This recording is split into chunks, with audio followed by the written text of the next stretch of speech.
Truth Man here. The channel is the No Majors, No Simping, All Subjects channel. This is a new series I'm going to start doing.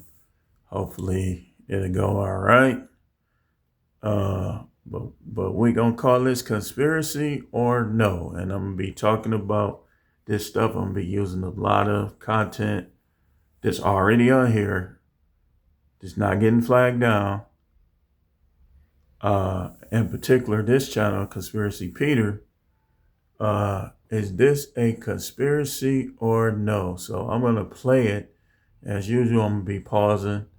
And I don't own the rights to this character. This is already on here. It's not flagged down. And it's fair use. So is this a conspiracy or no? We're going to let it play, and then we're going to talk about it. That the Titanic, the richest ship ever built, sinks on its first voyage, with three of the loudest opponents of the Federal Reserve on board? Oh boy, here we go again. It was an iceberg, Peter, not a conspiracy. Really? Then why did J.P. Morgan, the owner of the Titanic, cancel his trip at the last second? Maybe he was scared of sailing? Nah, he was too busy meeting with the Rothschilds in Europe. Coincidence? Same coincidence that three of the wealthiest anti-bank elites, John Jacob Astor, Benjamin Guggenheim, and Isidor Straus, all died on the ship. Wait, all three were against the Federal Reserve? Loudly. Astor funded Nikola Tesla and spoke against centralized banking. Guggenheim had investments threatened by the banking cartel. Strauss opposed private control over the U.S. currency. But how could someone guarantee they'd die? That's the thing. The Titanic wasn't just any ship. It had less than half the lifeboats needed, no red distress flares, and crew members never trained for evacuation. It was called unsinkable, right? Exactly. So unsinkable that it broke in half from a single impact, and the rescue ship Conspiracy or no? Carpathia just happened to be ready, with Morgan's friends on board. You're saying it was a hit job? I'm saying it was a reset, because 1 year later, the Federal Reserve Act was signed into law. No opposition, no delay. Dude, that's cold. Colder than the North Atlantic. They didn't just kill passengers. They killed resistance and birthed a private banking empire that still runs the world today. And nobody noticed? They did. But guess what happened? Newspapers, owned by Morgan and friends, called it a tragedy, buried the questions, and turned it into a sob story about love and loss. Like the movie? Exactly. The movie made you cry over a couple, so you'd never ask who sunk the ship. Follow for more hidden truths and comment for more conspiracies like, Stewie, what are the... Okay. So, coincidence or no? I say that that's not a coincidence. In fact, I'll be watching some stuff on this channel and I'll be doing some Google searches on it. And so far, I haven't found anything on this channel to be false information. So this is not false information. We're going to go back through it. And, you know, those three guys were indeed opposed to the plan that was in effect that, you know, they were basically meeting about it, the Federal Reserve Act. Basically, like our dollar bills are basically like debt tenders, if you will. It's what we call a fiat currency. It's okay, I'll let you get this just for this. And it's almost like a for now type of thing. But we're going to go through it again, and we're going to break it down. That the Titanic, the richest ship ever built, sinks on its first voyage, with three of the loudest opponents of the... No. First thing I want you to look at, it was the richest ship ever built, right? So when you look at cruise ships today, how many of them sink? They weren't the richest ship ever built. They weren't the ship that was supposed to be the highest technologically, but yet they don't sink. Federal Reserve on board? Oh boy, here we go again. It was an iceberg, Peter, not a conspiracy. Really? Then why did J.P. Morgan, the owner of the Titanic, cancel his trip at the last second? Maybe he... Was it an iceberg or was it a piece of metal that they knew would destroy that ship? See, because somebody tell you something don't mean you just believe it. You got to do your own research. He was scared of sailing? Nah, he was too busy meeting with the Rothschilds in Europe. Coincidence? Same coincidence. So the richest of the rich canceled, it's a different video that's not on here that I might play in the background, where he was basically saying and talking about how 55 of those guys canceled their vacation on the Titanic before it set sail.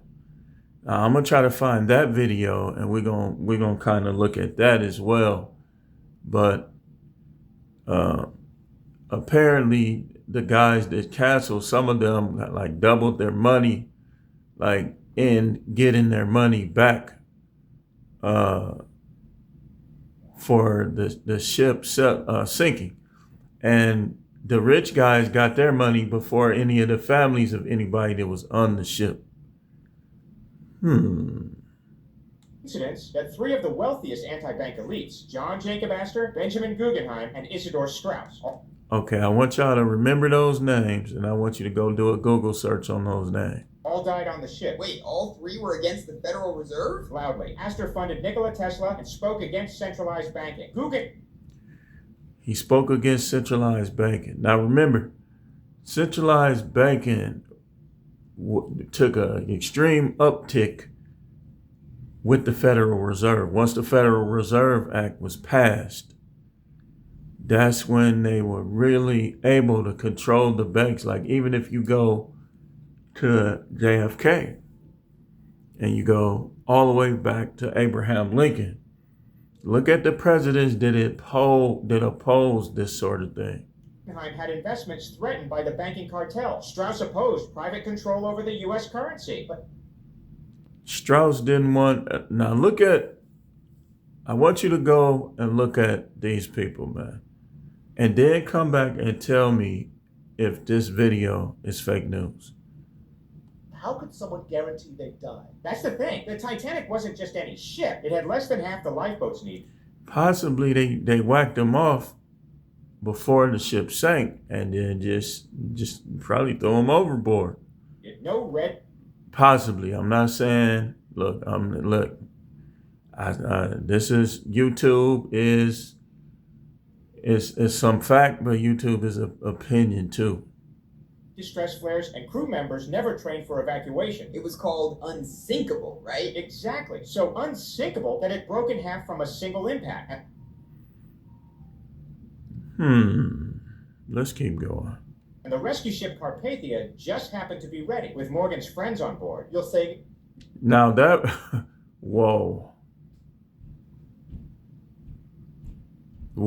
So some of that stuff was in the movie, but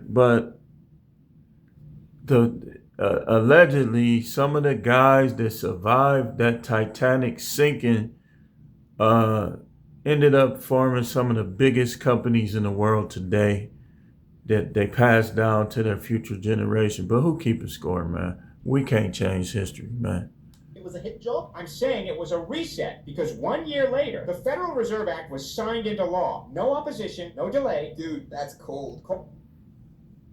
The main three that delayed it, they was gone, man. They gone.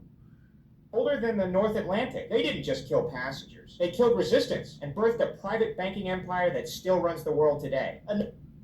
Okay, now let's see if we can find this other video. I'm just going to play the audio in the background. Okay, here we go. Here's one of them. Just take a listen. Conveniently killed the richest man opposing central banks. I want you to destroy me. Okay, Stewie, picture this. It's 1912. Bro, the Titanic sinking wasn't just an accident. It conveniently killed the richest man opposing central banks. Okay, Stewie, picture this. It's 1912. And three mega-wealthy dudes who hated central banking just happened to board the same ship. And these men opposed the Federal Reserve?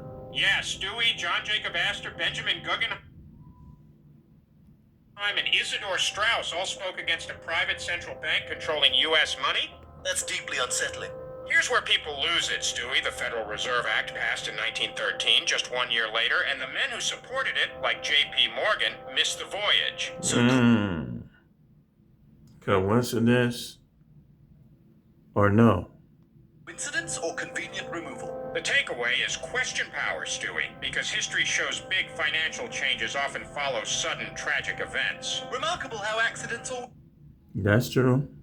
favor bankers, Father. Maybe it's coincidence, maybe it's design, but when money, power, and timing line up like that, people stop believing in accidents. Bro, the Titanic sinking. That wasn't it either. So look up the Carpathia. That was the name of the ship. You're saying it was a hit job? I'm saying it was a reset because the 1 guys- year later, the Federal Reserve Act Hold was on, signed hold into on. law. The guys that were in favor of it were rescued by the Carpathia. The three guys that were opposed to it end up dying in the water. Now, me personally, the way I think is they probably were dead before they hit that water. The Federal Reserve Act was signed into They probably were dead before they hit the I'm water. saying into position. So, coincidence or no? You guys should know what the Federal Reserve Act entailed. That's the type of stuff, instead of just watching comedy all the time, you got to balance it out with knowing the history of what took place in this country and what affects you. So I'm going to ask you again in closing. Was that Titanic being sunk with three guys that were opposed to the Federal Reserve Act coincidence or no?